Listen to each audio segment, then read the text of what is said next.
First tonight, though, a warning from an unlikely group of allies over on Capitol Hill. Democrats, Republicans, and even football legend Nick Saban are sounding the alarm, saying college sports are headed for a crisis. Good evening to you. I'm Scott Thuman. They warn that without major changes, historic programs could disappear. Olympic sports could be cut, and the multi-billion-dollar battle over athlete pay could spiral even further out of control. Here is 7 News I-Team's John Barr.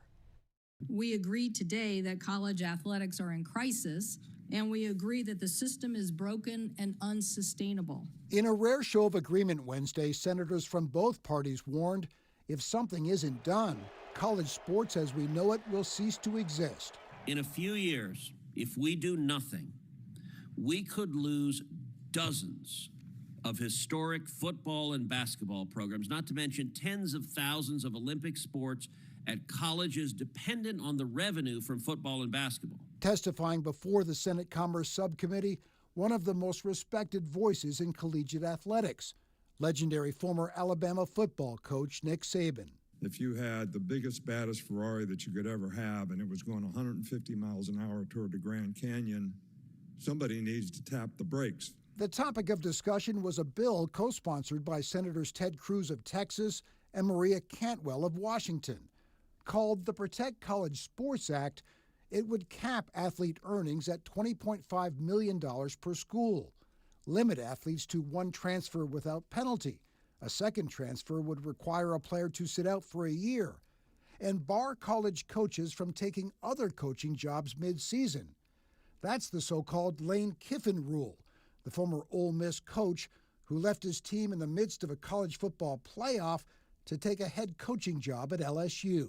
The maximum you can pay these people, this group of people, is $21 million across all sports. So now Congress has intervened and basically helped stifle what you can actually earn. We don't allow that to happen in any other industry in America. That's former NFL player Brandon Copeland, who runs the 5,000-plus member athletes.org, the closest thing to a college players' union.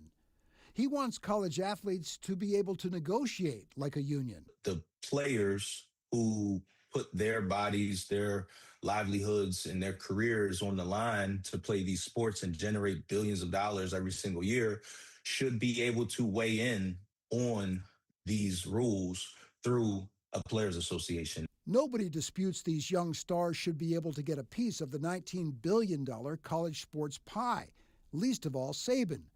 But even he cautions the spending wars in college sports today have real consequences. It's become an arm race. Who spends the most has got the best chance to win.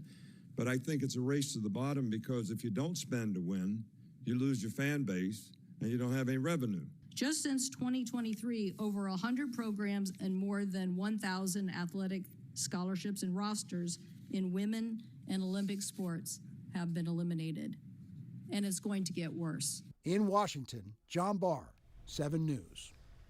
Brandon Copeland, who runs athletes.org, the organization representing college athletes, says he's not completely opposed to a salary cap. He tells our John Barr he simply wants to be able to negotiate that amount through collective bargaining rather than have the amount dictated by members of Congress.